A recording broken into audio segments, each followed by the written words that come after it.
everybody. I'm Garry O Neal, your host for Real Talk with Roberta's House. Welcome to episode 2, Love and Apology in Grief, in our Valentine's Day special.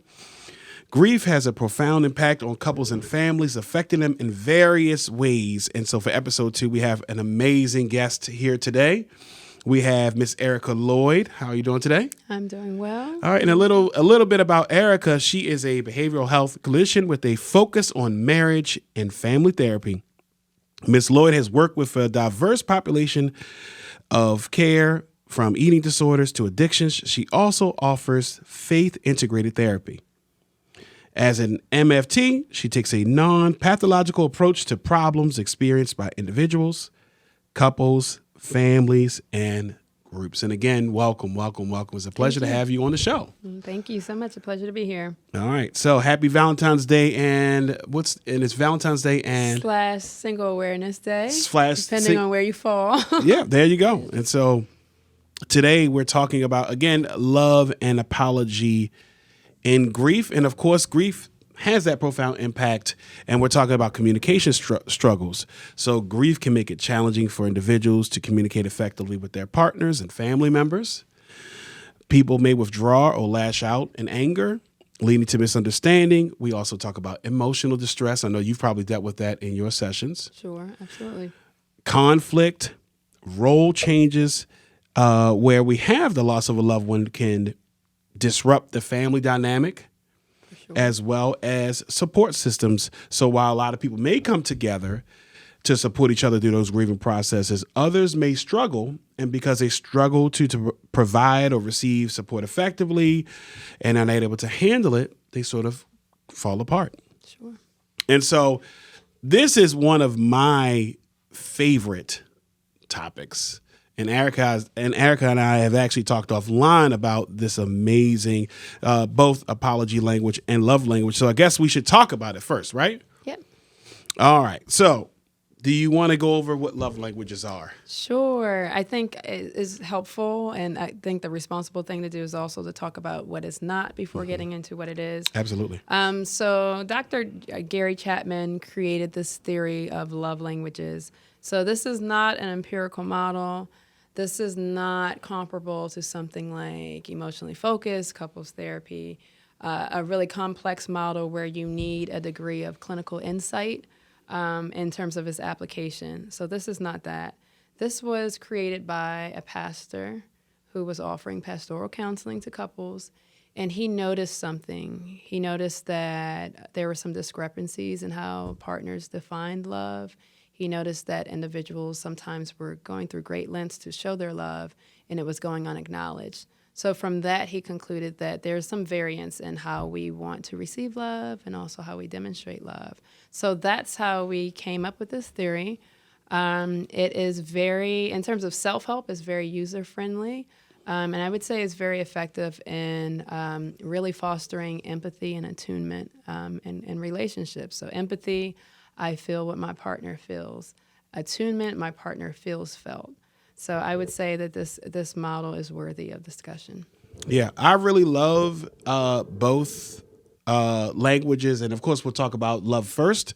But when I have my clients, whenever I'm communicating, I highly suggest people.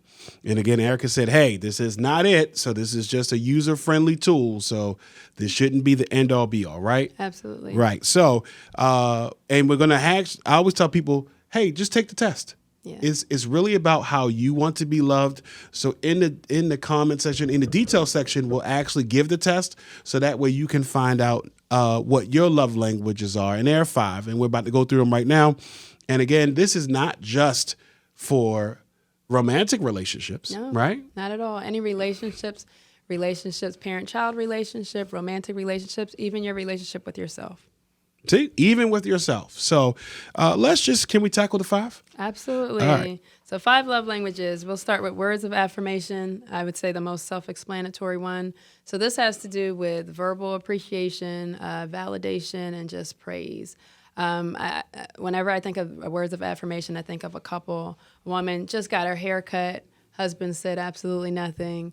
and then that made her think it's been a long time since he told me he loved me too. And his response, well, you're beautiful. You look great. I love you. Yes, but I need to hear it. So those are folks that really focus on words of affirmation. Another love language is acts of service. So I think of this as practical help. And again, I will never forget a client said her husband, I'll give the PG version, her husband was most attractive to her when his sleeves were rolled up and he had soap suds on his forearms. So when he's laboring over the dishes, that's when he's most attractive. So that doesn't mean that she's rejecting his attempts at romance, but that was what most meaningful for her. So acts of service. Next, we have physical touch. Again, this is probably one of the most misunderstood, especially when this is a guy that's expressing this as being his love language. So this is just any form of contact. So again, if we think about this in the context of a parent-child relationship, you can think about holding hands, hugging, hand over shoulder, arm on back, patting on the head, any type of physical embrace. Quality time. I will say I've noticed influx of individuals professing this to be their primary love language, and that's just because there's so much of emphasis on multitasking now. So quality time just means offering someone your undivided attention. Gift giving. This is another one that's, I would say, is highly misunderstood. So this is acknowledging your affection or love for someone through gifts, tokens of appreciation, and something tangible that symbolizes a deeper meaning. So I want to really clarify this one. The value is not in whatever the tangible item is. The value is in what it represents. So one example is my daughter, obsessed with slime. She likes to put together slime creations and offer them to me, unsolicited. There's really no value in the slime for me, but the intention behind it and what it represents, that's where the value is. So those are our 5 love languages. And mine is acts of service. So that's always been mine. And so just make sure you find out yours. I think that once you find out yours, it's really key into just getting an understanding of if you're with someone or if you're triggered because something happened to you, chances are it's because of one of these things, right? Absolutely. Good. Absolutely. It can offer a lot of insight into your needs. Again, this is not EFT, so we're not getting into like attachment needs and things like that, but just how you want to receive love. And also, if you are doing the utmost and it's not being acknowledged, perhaps you are actually acting out of your love language, and that maybe that's not how your partner wants to receive love. So what you're saying is, let's say that yours, do you know what yours is? I do. I don't know if I'm going to share, but I do know. I do know. Yeah. Okay. So let's say that a person's, their love language is receiving gifts. Yeah. But that's their love language, but their partner's is quality time. Yeah. And so I'm trying to give you gifts, but that may not work because Yeah. that's my love language. That's not theirs. Absolutely. And so now I'm frustrated. Now I'm upset because this is not translating over, right? Yeah, and I see that a lot, actually. People, and it just comes to like just a lack of insight. So that's why it can be helpful for people to learn their love language and also learn their partners, so that it can be, a balance of give and take. Awesome. So you can make room for those gifts, but also make room for quality time, and maybe even incorporate the two. Yeah, absolutely. So we talked about the love language and what that looks like in a relationship. I think we should also talk about what it looks like with self-care, right? Yes, absolutely. So with self-care, once you know your love language, just really demonstrating what that looks like towards yourself. And once we get into talking a little bit more about the context of grief, I think we can really get into the details of what that would look like. Okay. All right, great. So we talked about the love languages, and of course, Dr. Garry Chapman followed right up with the apology language, right? So please make sure you get both. And so can you talk to us about what apology language looks like? So, and I do want to say for the Dr. Chapman detractors, for this theory, he did partner up with a licensed psychologist. So Jennifer Thomas, we have to give her credit as well. Okay. So this is, very similar format. The same way people, they like to receive love in various ways. There are certain types of apologies that we're going to be more receptive to. And all of these things, they're influenced by personality, experiences, cultural norms, things like that. So 5 different apology languages. For the first one, we'll go with expressing regret. So this is all about conveying remorse. So before we get into what this sounds like, we'll talk about what this does not sound like. Oh, okay. So this does not sound like, I'm sorry you feel that way. Or I'm sorry that you took it to mean that. This sounds like, I'm sorry that I hurt you. And if you think about it, if you really care about somebody, it hurts you that you hurt them. So that's what the expressing regret sounds like. Another apology language is accepting responsibility. So this has to do with taking ownership for your actions. And I will say this is huge for someone who has experienced or been a victim of gaslighting. So if you've been, or somebody that has been made to feel like your interpretation of events is off, then somebody that acknowledges the impact their actions have had on you can be huge for you. So that's accepting responsibility. Another one is making restitution. So I try to think of this in terms of like reparations. So it's Black History Month too. So it is reparations. So compensating for wrongdoing by going the extra mile. I'll give a example in pop culture. So the late great Kobe Bryant, when he had a very public misdeed that caused some embarrassment to his wife. How did he handle that? Do you remember? Huge ring, right? Yes, a huge ring. So maybe gift giving was her love language. But that's an example of making restitution. So not just acknowledging the wrongdoing, but I'm going to go the extra mile to compensate for it. Another apology language is plan change. This is also referred to as genuinely repenting. So this is not stopping at I'm sorry, but this is actually talking about what you're going to do differently going forward. How will your partner or whoever the person is that you've done wrong against, how will they know that a change has occurred? And when I'm, especially like in the context of like solution-focused theory, I go a step further and I say, you can't have a negative goal. So, say if a couple says, I'm not going to fight anymore, or I'm not going to instigate anymore. Okay, well, what will you be doing instead? So that's an example of what plan change sounds like. Now, the last one is probably my favorite one, and this one is requesting forgiveness. One of the reasons why I said that it's my favorite because I think it requires the most humility and patience. So this involves not just apologizing, but acknowledging that just because I'm apologizing, just because I'm remorseful, that does not mean that I'm entitled to forgiveness. So it's really putting the ball in the other person's court and say, I'm accepting that forgiveness may be a process. It may be something that takes time, and it may never come, but that's up to you.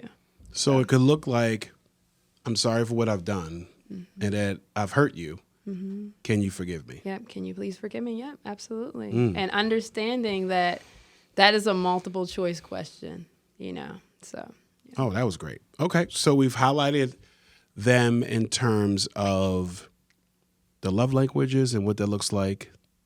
We talked about apology languages. And so in reference to love and grief, should we tackle what it looks like in self-care or should we go to grief? Yeah, we can do both, actually. Okay. Yeah, so when I think about like emotional resonance and relationships, I usually think in terms of like chemistry and compatibility. So when we talk about compatibility, yes, shared values is a part of the discussion. Shared experience is also a part of the discussion. So let's think about like a married couple that have lost a child. Statistically, we know that can have, damaging impact on a relationship. However, if we approach grief relationally, that is a shared experience that can be built upon. So if we're approaching it relationally, we can actually use that experience, that shared experience, to build intimacy in the relationship. So we can apply the love languages to the grieving process in order to do that. So what that may look like, let's look at words of affirmation.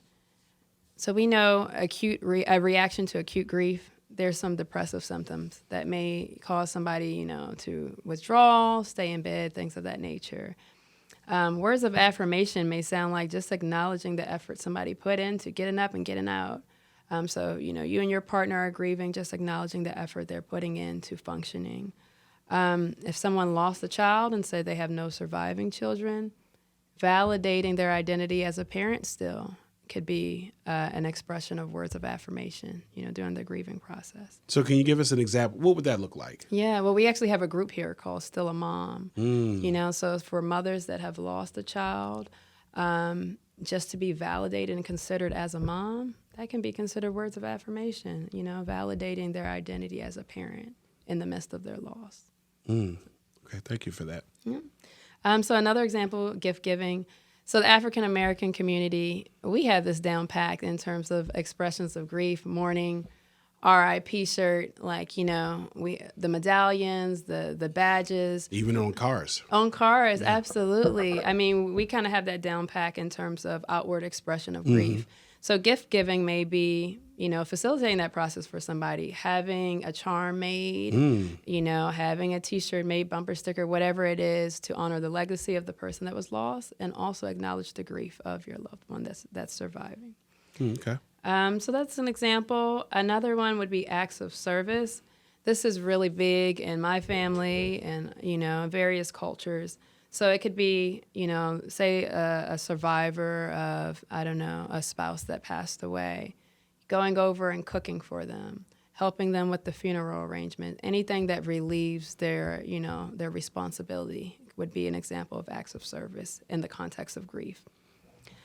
Physical touch, this is something that doesn't need much explanation for a lot of people. We do it naturally, but it can be embracing somebody after losing someone, holding their hands, hand over shoulder, any type of physical embrace to let somebody know, hey, I see you, I feel your pain, you're not in this alone.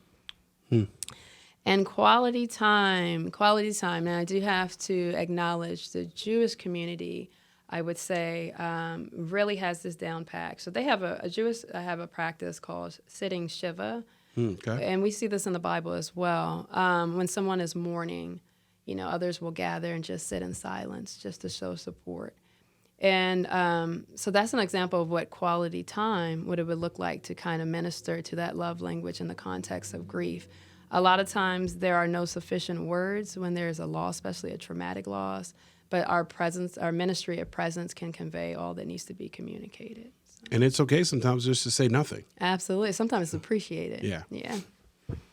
Okay, so we have those. We covered those love languages. We covered the love languages. We covered the apology languages. Yeah. So we talked about it in grief. Yeah. You want to talk a little bit about self-care? Absolutely. I think that a lot of times with loving and being gentle with yourself, we don't do that. Yeah. And so what does that look like for us? Yeah, and this is, whether you're celebrating Valentine's Day or Singleness Awareness Day, whatever it is, self-love is going to be the foundation. So what that looks like in the context of grief, so we'll go through the love languages again. Words of affirmation. For some folks, they're really into, maybe repeating affirmation or reciting affirmations daily. If somebody is grieving, acknowledge the effort you're putting into being okay. And also showing yourself compassion for the days that, you're not okay. So creating room for both. Gift giving, treating yourself. I mean, I'm a foodie, so treating myself to, food from my favorite spot. For some folks, buying themselves flowers, Absolutely. all of that. Treat yourself. Absolutely, treating yourself. Acts of service. So now this one may be a little bit more difficult to apply to self-love, but an example would be meal prepping. So for me, especially if somebody's grieving, so we talk about grief being nonlinear. Some days, you may be highly functioning. Other days, it may be difficult just to get out of bed. So what I would advise is the days that you realize that your energy is higher and that maybe you have more time, meal prepping or doing extra so that they afford you the opportunity on days when your best looks a little different. Maybe you don't have the mental or emotional bandwidth that you can afford to skip certain chores, So meal prepping so that when I'm having a bad day, I don't have to worry about cooking. Right. And again, it goes back to what you said about acts of service simply being taking the pressure off of responsibilities. Absolutely. So if we do meal prep and later on where we have a lower energy, hey, thank you, previous self. Thank you, me. Because now I don't have to worry about it. That's beautiful. That is beautiful. Absolutely. Absolutely. So lastly, physical touch. So you can think of this in terms of self-soothing activities. For some folks that, physical touch is their love language, a weighted blanket can have great benefits, a heated blanket, taking a warm bath, aromatherapy lotions, dry brushing. I'm all for dry brushing. What's dry brushing? It's you can get this at Target, a few dollars. It stimulates the nervous system. So before you get in the shower, dry brushing, in the direction towards the heart, stimulates the nervous system, detoxifies your skin, so it can have, countless benefits. Oh, wow. Also, getting a massage, taking yourself to get a massage. All those are just examples of how you can minister to your love language in the context of self-love, especially in the context of grief.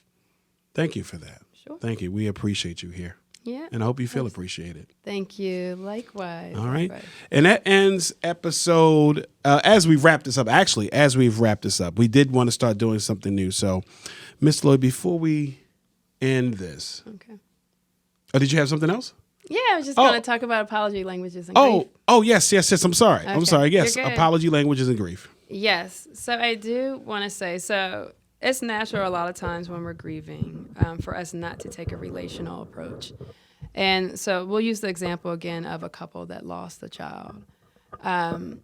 So women are socialized to express their emotions more outwardly. So let's say, a wife lost a child and she's crying every day openly. Husband is not afforded that same opportunity to express openly. So say the way that he's dealing with his grief is going to the gym every day. How do you think this wife is going to interpret that? That he's not there. Yeah, that he's not grieving, maybe even that he's heartless, that he's not having a reaction to this loss. Yeah. So now not only is he dealing with his grief, but he's dealing with the burden of proving his grief. So where the apology languages come into play in terms of the grieving process is acknowledging when you invalidated someone else's grief. So knowing their knowing their apology language can be helpful in kind of getting over that and really tapping into the grief process as a shared experience. In terms of self-care, where the apology language is coming in, acknowledging times where you invalidated your own grief and acknowledging that according to your apology language. All right. So ultimately, just one of the things that we talked about today is just get an idea of what your love language is, as well as your apology language, and if you are grieving right now, what that looks like as far as support and love and grief, as far as just caring for yourself. All right. And so as we wrap up this amazing episode, and we thank you again for just stopping by, we know you have a busy schedule. Thank you. What is just some impactful last words that you can just leave with the listener? Yeah, I think being patient with yourself, if you're in a relationship, patient with your partner. Grief is so unpredictable. So kind of allowing room for compassion. Always say to folks, your best may look differently from day to day. So just allowing room for that. Once you have some insight into how you like to receive love, really tapping into, even if you're in a relationship, demonstrating self-love, relieving some of that pressure off of your partner by demonstrating self-love and meeting your own needs, I think are things that can benefit individuals as well as those in relationships. Thank you, Erika. Thank you. All right, and that wraps up episode 2 for Real Talk with Roberta's House. You can catch us all the time. Well, not really all the time, just monthly for the most part. But you can always check if this episode was impactful, influential. If you feel as though this should be shared, please do so. All right. You can check out this episode as well as previous episodes. You can either go to our YouTube channel, as well as you can go to our website and be able to not only check out episodes, but just tap in and get resources, information, as well as, and learn about more of our programs. And as we leave today, we always want to leave with our wonderful pledge here. You ready to say it together? I'm ready. All right. I care for you. You care for me. And we care for each other. Until next time, everybody, make sure you take care, love yourself, and also be gentle with yourself.